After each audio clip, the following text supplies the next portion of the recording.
Perdón, teníamos una reunión ahí en coordinación y no podíamos salir hasta finalizar, por eso les había mencionado a las 2 de la tarde, pero era que se atrasó un poquito. Entonces, pero creo que la clase va a ser un poquito rápida. Por ahí algunos compañeros de otras secciones preguntando sobre los capítulos. Obviamente, no estuvo en la clase donde dijimos, ¿verdad? El examen quinto parcial y el final es sobre la clase, ¿verdad? Eso no lo limita para que usted lea los libros de texto. Si usted quiere hacerlo, lo puede hacer. Solo tiene que ubicar el tema, ¿verdad? De acuerdo a lo que se trate. Bueno, los neurotransmisores, muy parecido a las hormonas, ¿verdad? Generan un efecto, ¿verdad? Son sustancias químicas, tienen que reunir ciertos requisitos para ser catalogados como neurotransmisores. Y esos requisitos son estos, ¿verdad? Que se sinteticen en el interior de la neurona. Eso conlleva que en el interior de la neurona tiene que tener los elementos, enzimas, sustratos, coenzimas, y una forma de cómo almacenarla, ¿verdad? Como las vesículas sinápticas. Tienen que estar almacenadas en vesículas sinápticas. Tienen que liberarse en una terminal presináptica, unirse y reconocer por una célula postsináptica y tener mecanismos que lo lleven a su inactivación, es decir, finalizar la actividad biológica. Cuando no cumplen con alguno de estos, se denominan neuromoduladores. Tal es el caso de las poliaminas, la adenosina, el óxido nítrico. Para la comunicación sináptica, entonces necesitamos estos tres elementos, ¿verdad? La célula transmisora, que generalmente es una neurona, el transmisor, que es esta sustancia química, y la célula receptora, que puede ser otra célula nerviosa o otra célula diferente, que en este caso también comúnmente pues hablamos de los músculos, músculo liso o músculo estriado. Aquí tenemos la gráfica que demuestra, ¿verdad?, el sitio donde se genera la liberación del neurotransmisor, que es la lídula sináptica, y que va a generar ese cambio. También hablamos de la clasificación.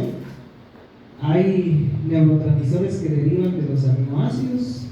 Dentro de ellos tenemos al ácido gamma aminobutírico, a la histamina, a las aminas biogénicas, dentro de las que es la epinefrina, norepinefrina, dopamina y la serotonina. Algunos aminoácidos pueden tener funciones también como neurotransmisores, tal es el caso del glutamato, la glicina y el aspartato. Y algunos gases, como el óxido nítrico, aunque más adelante vamos a ver que es más como un neuromodulador que neurotransmisor, y muchos péptidos, ¿verdad?, como las endorfinas, la acetilcolina, que es uno de los neurotransmisores importantes del sistema nervioso autónomo, y las purinas, especialmente el ATP y la adenosina. La síntesis de los neurotransmisores, que son moléculas pequeñas, generalmente tiene lugar en el axón, ahí donde van a ser almacenadas y donde va a existir ese impulso que los lleve a su liberación a las sinapsis o hendiduras sinápticas. Las sustancias o neurotransmisores que son peptídicas generalmente se sintetizan en el cuerpo de la neurona y tienen que tener un mecanismo de transporte que los lleve desde el soma hasta la parte final del axón. Y entonces hablamos de neurotransmisión, ¿verdad? Hablamos de dos tipos de neurotransmisores, los excitadores y los inhibidores. Los neurotransmisores excitadores favorecen la despolarización y transmisión nerviosa. Y los neurotransmisores inhibidores favorecen la hiperpolarización e interrumpen la conducción nerviosa. Para esto tengo que entender, ¿verdad?, el potencial de membrana que se genera, ¿verdad?, en una célula. Generalmente está dada por la concentración de algunos iones. Nosotros sabemos que el ion o cation más importante a nivel intracelular es el potasio, y fuera de la célula es el sodio, potasio, el cloro también pueden repercutir sobre esa electronegatividad de la célula. En condiciones normales, el potencial de membrana o potencial de reposo es negativo, de menos 70 milivoltios. Pero una pequeña modificación, algún cambio de algún ion que lo lleve de ese cambio, de ese potencial negativo al valor cero o positivo, es lo que me desencadena un potencial de acción. Y entonces hablamos de los neurotransmisores excitadores, que son los que van a favorecer la despolarización por intervención en un canal iónico. Generalmente los canales de sodio dependientes de voltaje, ¿verdad? Se ha atribuido a que quien mantiene el potencial de membrana es el potasio, porque generalmente todas las células tienen canales de potasio dependientes de voltaje al potasio, que son los que le permiten una salida, ¿verdad? Y mantener esa polaridad en la célula. Pero cuando hay un neurotransmisor excitador, va a cambiar ese valor. Los neurotransmisores inhibidores generalmente van a evitar esa despolarización, por lo tanto lo que hacen es hiperpolarizar a la célula e interrumpir la conducción nerviosa. Pero los neurotransmisores actúan sobre receptores. Hay dos tipos de receptores bien descritos: los ionotrópicos y los metabotrópicos. Los receptores ionotrópicos generalmente controlan la abertura de un canal iónico. De hecho, ellos mismos son considerados como canales iónicos. Darles el ejemplo de la fotografía, que también nos la da Pines, ¿verdad? Tienen 5 subunidades. Al unirse el ligando cambia su estructura y permite el flujo de iones al interior de la célula. Un ejemplo clásico de un receptor ionotrópico son, por ejemplo, el receptor nicotínico para la acetilcolina o el receptor GABA-A para el ácido gamma-aminobutírico. Hay clasificación de estos receptores ionotrópicos para diferentes neurotransmisores, ¿verdad? Por ejemplo, los receptores AMPA son de este tipo, los receptores NMDA, que son muy importantes para el neurotransmisor excitador más importante, como es el glutamato, los receptores kainato o GABA-A, como veríamos, los receptores para la lisina o los receptores nicotínicos de la acetilcolina, o este único receptor de la serotonina, la 5-HT3, y algunos receptores para las purinas. Los receptores metabotrópicos, en cambio, necesitan la intervención de proteínas acoplado a proteína G, ¿verdad? Los receptores acoplados a proteína G que conlleva la generación de segundos mensajeros para la abertura de canales iónicos.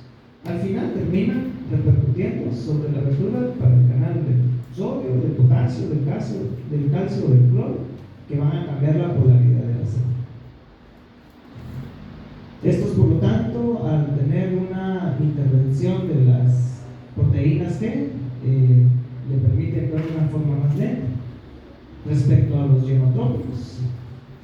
Y como ejemplos de receptores metabotrópicos podemos hablar de los receptores para el glutamato de la clase 1, 2 y 3 en su forma N-GluR1 en el GluR3, los receptores GABA-B, que también son metabotrópicos, los receptores para la dopamina en sus dos familias, los receptores para la norepinefrina y adrenalina, que son conocidos como adrenoreceptores, ¿verdad? Que se clasifican en alfa y beta, los receptores para la histamina, la mayor parte de los receptores para la serotonina, algunos receptores para la purina y los receptores para la acetilcolina de tipo muscarina. Todos ellos son metabotrópicos.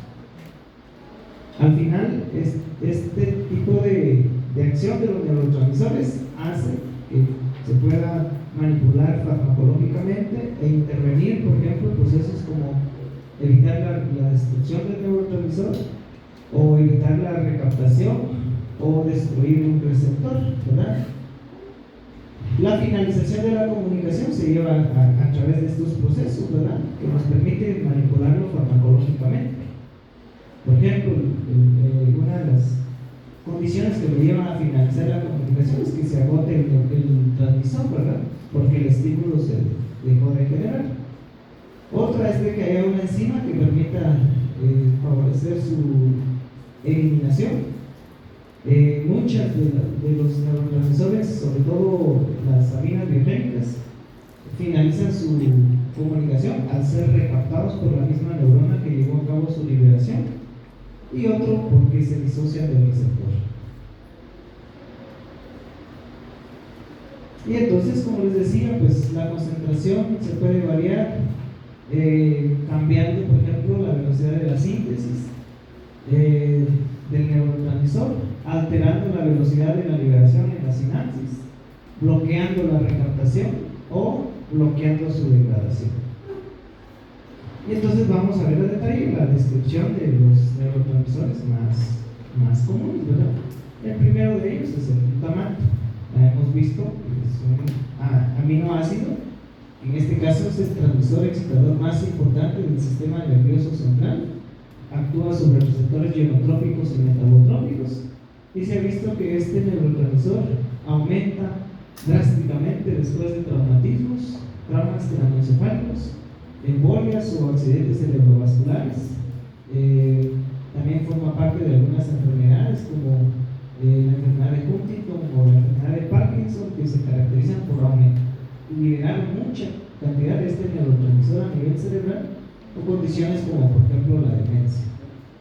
Cuando este neurotransmisor se libera a la sinapsis, se une a su receptor, y ya sabemos que lo que causa es un proceso de despolarización, porque es un neurotransmisor excitador, favorece la generación de un potencial de acción. Pero un mecanismo por el cual se lleva a cabo se finaliza su acción es precisamente porque hay transportadores de aminoácidos excitatorios, como es el caso de la proteína que lo vuelve a recaptar, ¿verdad? Muchas veces también las células de la glia participan en ese proceso de recaptación, como podemos observar. Ese transportador lo lleva a la neuroglía. Esa neuroglía tiene la capacidad de transformarlo en glutamina a través de la acción de la glutamina sintetasa y devolvérselo otra vez a la neurona. Y ya sabemos que cuando es de vuelta a la neurona, puede volver a convertirse en glutamato a través de la acción de la glutaminasa y quedar nuevamente lista, ¿verdad?, en las vesículas de almacenamiento para poder ser liberadas cuando hay un proceso de activación. Dentro de los receptores en los cuales va a actuar, estamos hablando de los receptores ionotrópicos, sobre todo los receptores excitadores, ¿verdad?, que permiten la apertura de canales de sodio, de potasio y de calcio. Un ejemplo claro es el receptor N-metil-D-aspartato, que es el que más representa este neurotransmisor, y que es un poquito complejo entender el mecanismo por el cual es activado, dado que también tiene sitios de unión para otros ligandos, ¿verdad? Un ligando a veces obligatorio, el que tiene un sitio de unión para la glicina, ¿verdad? Es el sitio también, un sitio cercano en el cual se unen algunos fármacos que han sido utilizados para controlar la depresión, pero genera manía por la estimulación crónica de este receptor, y es el responsable de generar esta alteración, la exotoxicidad. Esta exotoxicidad es el proceso patológico por el cual las neuronas son dañadas y destruidas por la sobreactivación de receptores del neurotransmisor excitatorio glutamato. Esta exotoxicidad tiene mucho que ver con que la estimulación de estos receptores permite una entrada aberrante de calcio al interior de la célula, que provoca daño a estructuras celulares como el citoesqueleto, la membrana y el ADN. Podemos observar también en la gráfica que puede llevar, o la participación del óxido nítrico también puede contribuir a la exotoxicidad, generando alteraciones en lo que se especifica que puede alterar es la cadena respiratoria. La glicina es un neurotransmisor inhibidor, ¿verdad?, de la médula espinal. También su modo de finalizar su acción es a través de ser recaptados por transportadores específicos como el VATP, que significa transportador residual de aminoácidos inhibidores, mismo que también participa en la recaptación del GABA. Vemos también que la neurología puede participar en este proceso de recaptación, pero principalmente por esta misma neurona que lleva a cabo su liberación. Actúa sobre receptores ionotrópicos que abren canales para el cloro. Es el principal neurotransmisor inhibidor de la médula espinal, bloqueando los impulsos de las interneuronas para las conexiones con las uniones neuromusculares. En cierta forma sirve como para antagonizar, ¿verdad?, ese proceso de contracción. Permite que una contracción se dé, pero en su acción puede darse la relajación.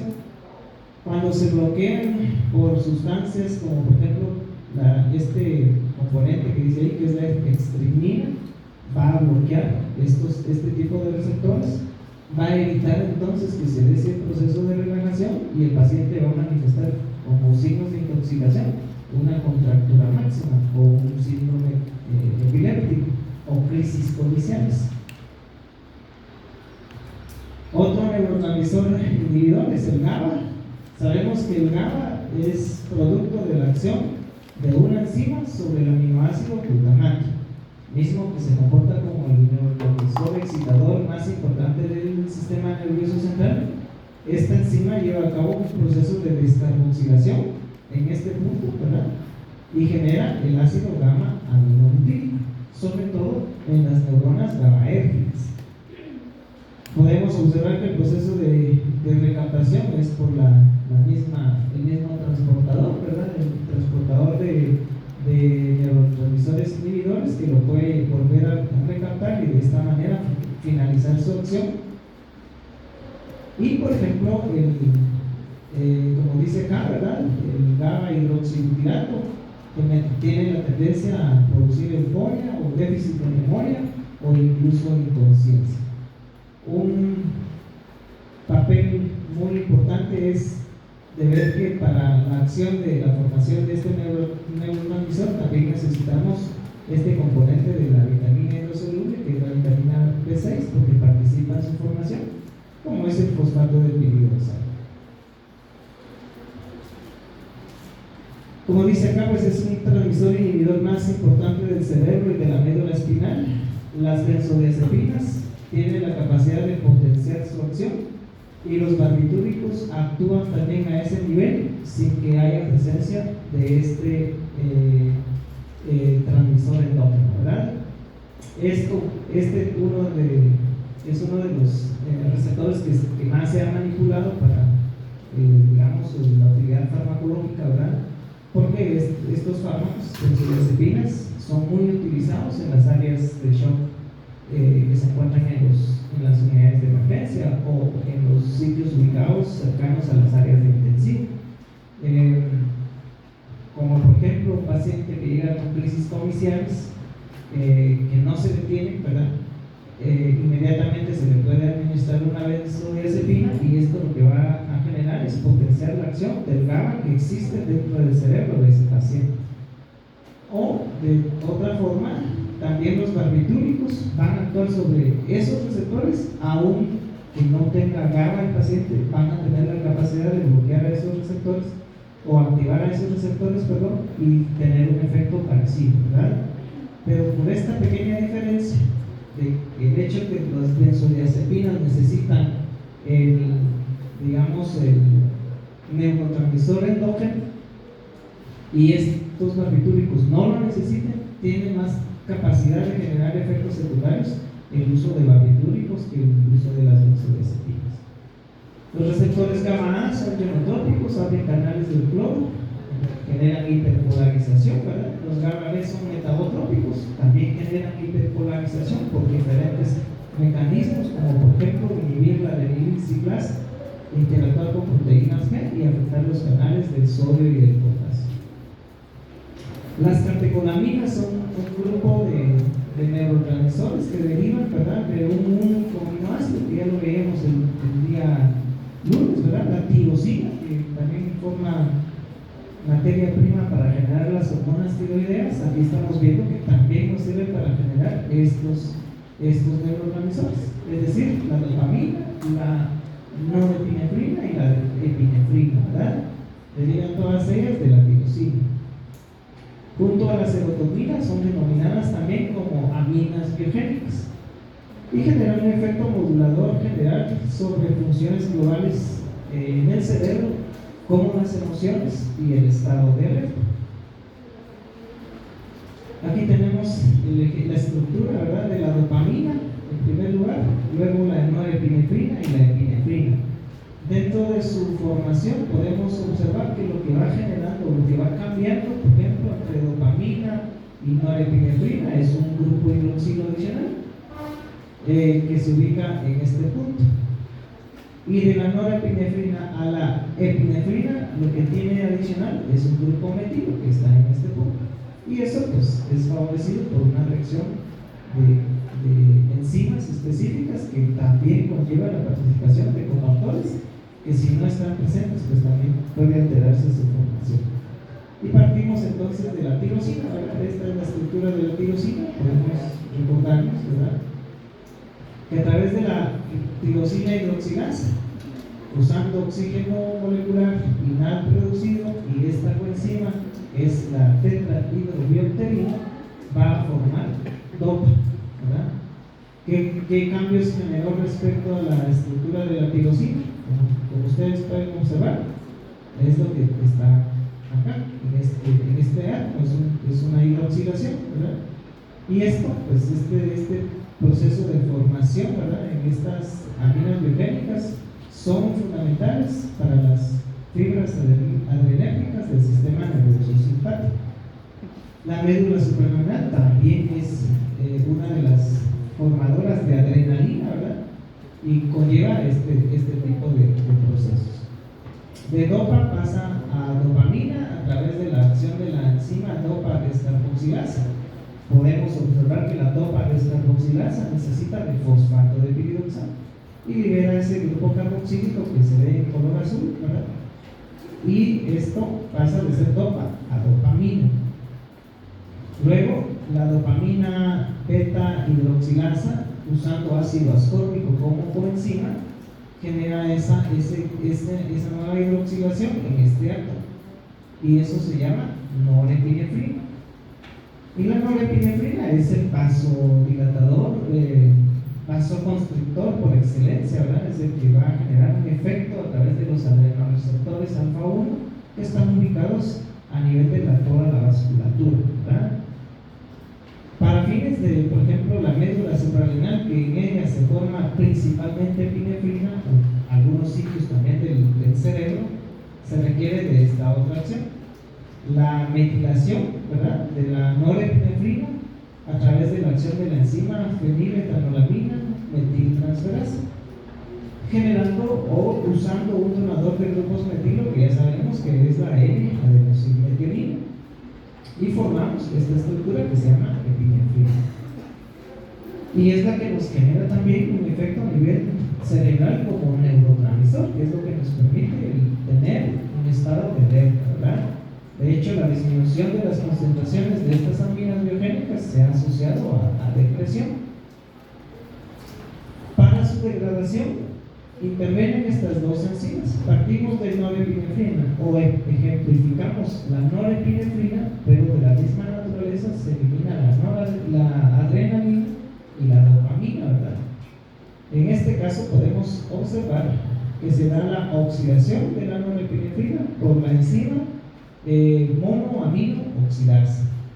Luego de la oxidación viene una metilación por la enzima catecolamina metiltransferasa, y que me forma este elemento o producto final, que es el ácido vanillomantélico, que es el metabolito, ¿verdad?, que puede ser excretado a través de la orina, y que su medición cuantificada nos da la idea de qué tanto estamos metabolizando norepinefrina.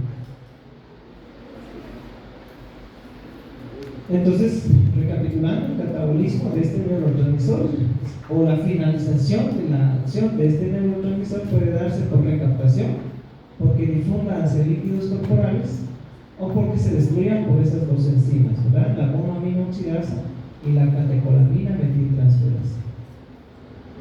El metabolito más formado es el ácido vanilmandélico, conocido también como vanilmandelato.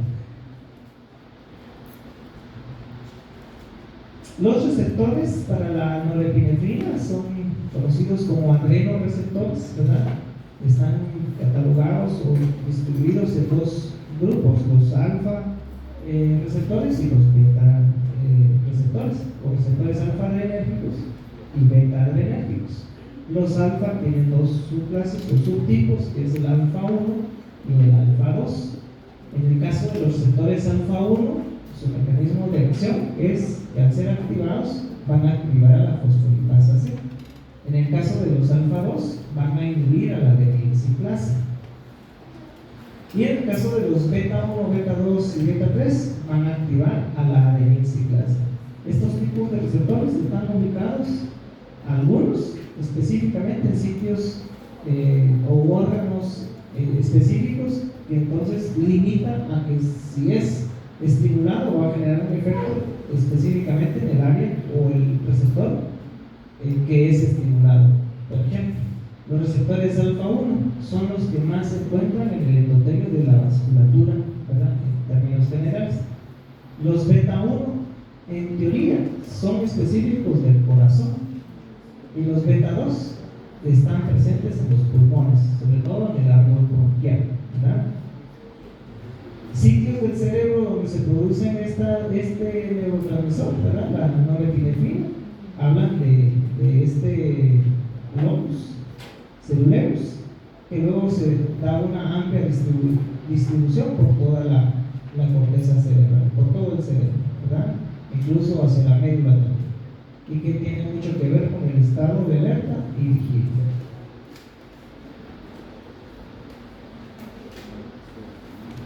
La dopamina, que ya veíamos su formación, ¿verdad? A través de la tirosina, cuando esta, por la acción de la tirosina hidroxilasa, forma dopa, esta se genera su descarboxilación y formamos dopamina. Vemos un punto importante, que es la acción de esta descarboxilasa que necesita de fosfato de piridoxal.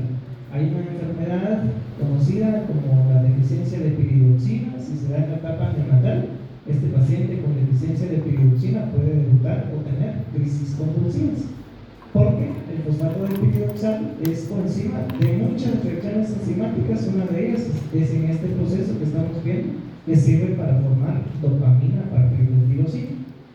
El sitio de generación a nivel cerebral se habla que es el sistema negroestriado, que también posteriormente pues tiene una amplia distribución y fisiológicamente tiene una función de controlar los movimientos voluntarios finos, ¿verdad?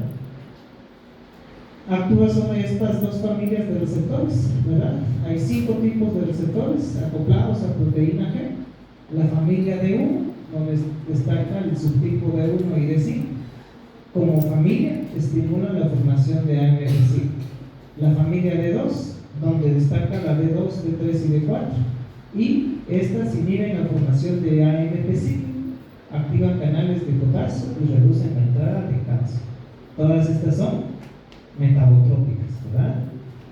De hecho, también la dopamina, aparte de servir como neurotransmisor en este sitio del cerebro, y que también se ha adjudicado que aparte de favorecer la movilidad o motilidad de movimientos voluntarios finos, participa mucho en lo que es la memoria, ¿verdad? A nivel periférico, estos receptores pueden generar vasodilatación, y eso ha hecho que se utilice, ¿verdad?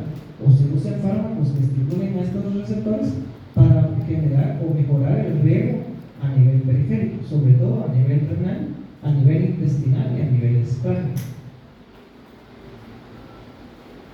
El catabolismo, les decía, es por las mismas enzimas: la monoaminoxidasa, la catecolamina metiltransferasa, la aldehído deshidrogenasa, la aldehído reductasa Y el metabolito generado por su catabolismo es el ácido homovanilato. La acetilcolina, otro neurotransmisor. Sabemos que la acetilcolina se forma de la asociación de colina con acetilcoenzima A, ¿verdad? A través de la acción de la colina acetiltransferasa forma acetilcolina y se genera su almacenamiento en las vesículas presinápticas. Este es un neurotransmisor importante del sistema nervioso autónomo, ¿verdad? Sobre todo del sistema nervioso simpático, ¿verdad? Que se opone o contrapone a los efectos del sistema parasimpático. Aquí podemos observar que también, ¿verdad?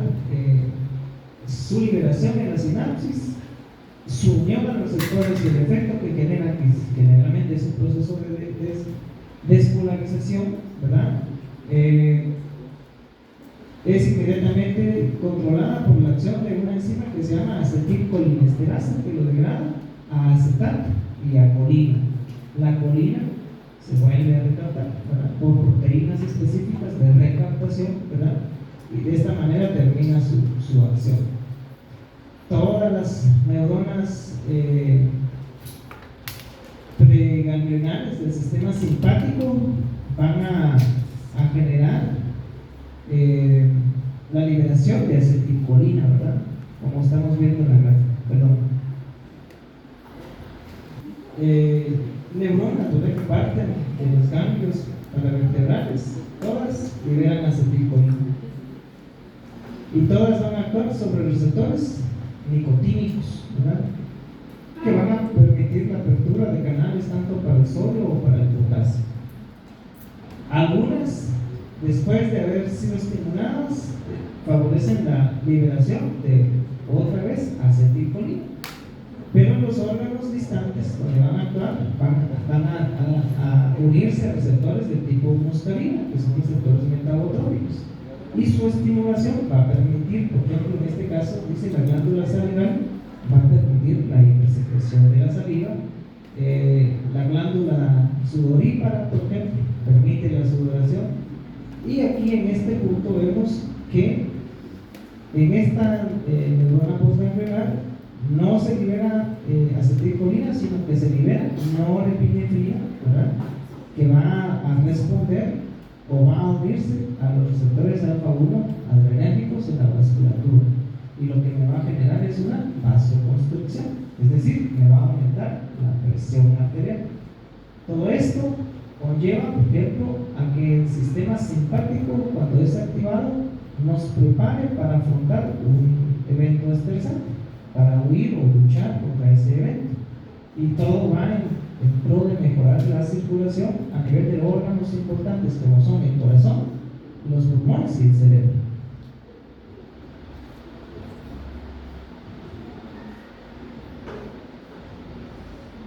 Los receptores nicotínicos y muscarínicos se diferencian, ¿verdad? Primero porque los nicotínicos son ionotrópicos, tienen una respuesta más rápida, ¿verdad? Y sus antagonistas son distintos. Los receptores metabotrópicos, todas ellas son, los receptores de tipo muscarina son metabotrópicos.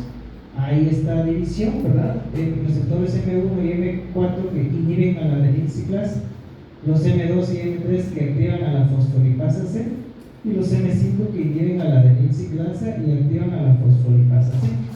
Pero también tienen un antagonista muy conocido que es la atropina, ¿verdad? Cuando nosotros tenemos, por ejemplo, una intoxicación por organofosforados, lo que hacen los organofosforados es mantener activa la acetilcolinesterasa. Esto quiere decir que evita que la acetilcolina se hidrolice en la sinapsis y se mantenga mayor concentración por más tiempo, y entonces me va a dar una reacción de activación crónica del sistema simpático. Y entonces vamos a ver los efectos, ¿verdad? Que conllevan a mantener activo el sistema simpático. Para contrarrestar esa intoxicación, nosotros usamos la atropina como antagonista de los receptores muscarínicos y vemos los efectos opuestos, ¿verdad? Para contrarrestar esa intoxicación. Los receptores nicotínicos están en las neuronas postganglionares del sistema simpático y parasimpático y que aperturan canales iónicos activados por ligandos que generalmente pueden ser o sodio o potasio.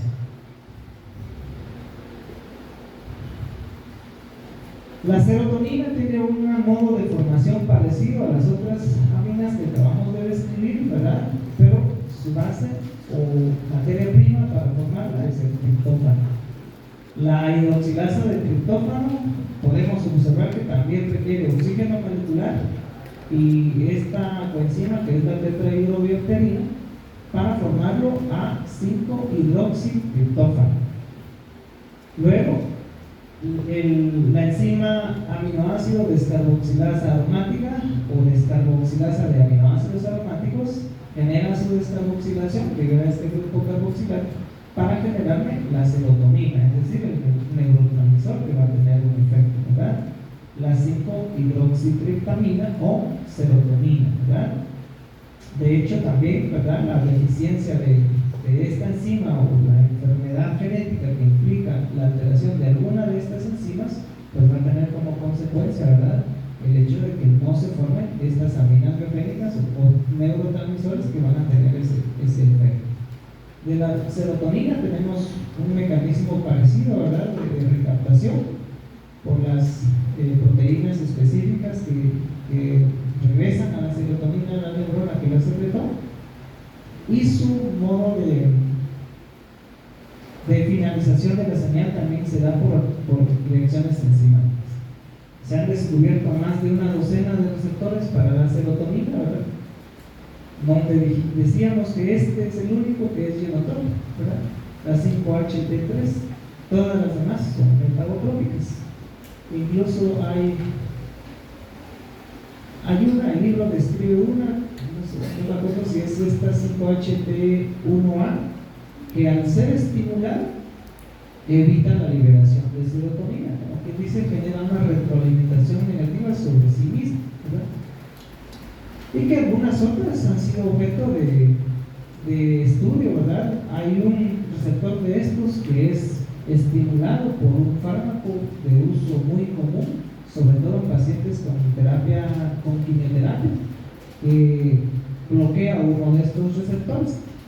Específicamente, no me acuerdo si es el 5-HT3, que es bloqueado por el ondansetron, ¿verdad?, que es utilizado como un antiemético. ¿Cuáles son las funciones de la serotonina como neurotransmisor? Participa en, digamos, acciones, ¿cómo le llaman? Vegetativas, digamos, algo así, como son la alimentación, ¿verdad?, la reproducción y se me fue el otro, control de la temperatura. Como neurotransmisor, estas son las acciones.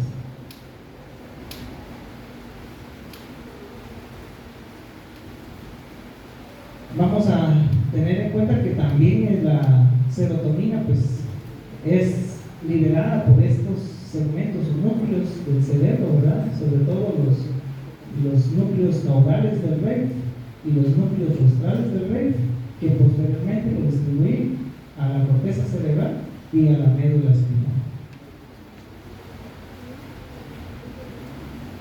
Este es un modo de degradación, ¿verdad? La 5-hidroxitriptamina por la monoaminoxidasa pasa a 5-hidroxiindolacético y por la aldehidroxidasa pasa a este, que es un metabolito, ¿verdad?, ácido 5-hidroxiindolacético, que es el que podemos medir a nivel de la orina para tener una idea del metabolismo sobre este neurotransmisor.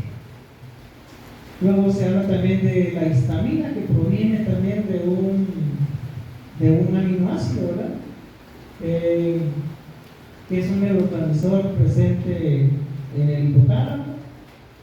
Participa, su función principal, participar en la liberación de hormonas hipofisiarias en el estado de vigilia y participa también en la ingestión de alimentos.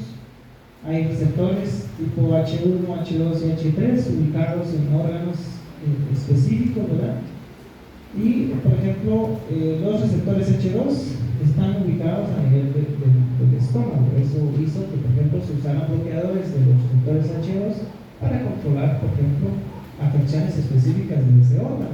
Que sabemos que en la actualidad desaconsejaron el uso de esos fármacos. Un fármaco muy utilizado que era la ranitidina, ¿verdad? Vean, esta es otra enzima que requiere de fosfato de epidioxano, actuando sobre la histidina. La histidina descarboxilasa forma histamina, ¿verdad? Que es el neurotransmisor del cual estamos hablando.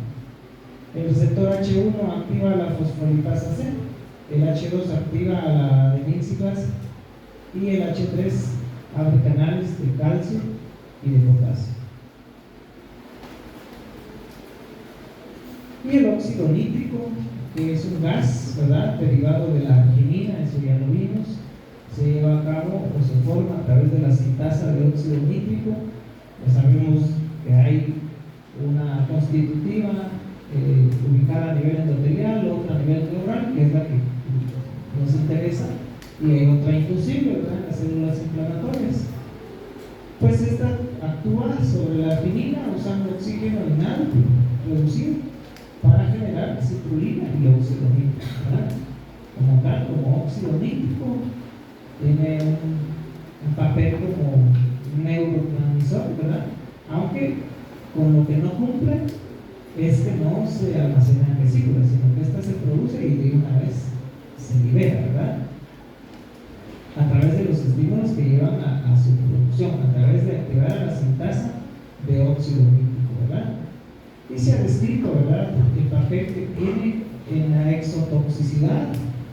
No hay un claro elemento que diga esto hace y por eso da exotoxicidad, pero va ganando el hecho de que se cree que altera la cadena respiratoria a ese nivel. Y luego pues existen algunos neuropéptidos o proteínas que tienen funciones neurotransmisoras, ¿verdad? Hay más de 50 péptidos, son metabotrópicos asociados a proteína G. Su modo de eliminarlo de la sinapsis es a través de difusión simple. Un ejemplo de ellos es el péptido intestinal vasoactivo, que su función es inhibir la contracción del músculo liso y producir una vasodilatación glandular. Como también se ha visto que lo que hace es aumentar el efecto de la acetilcolina a ese nivel.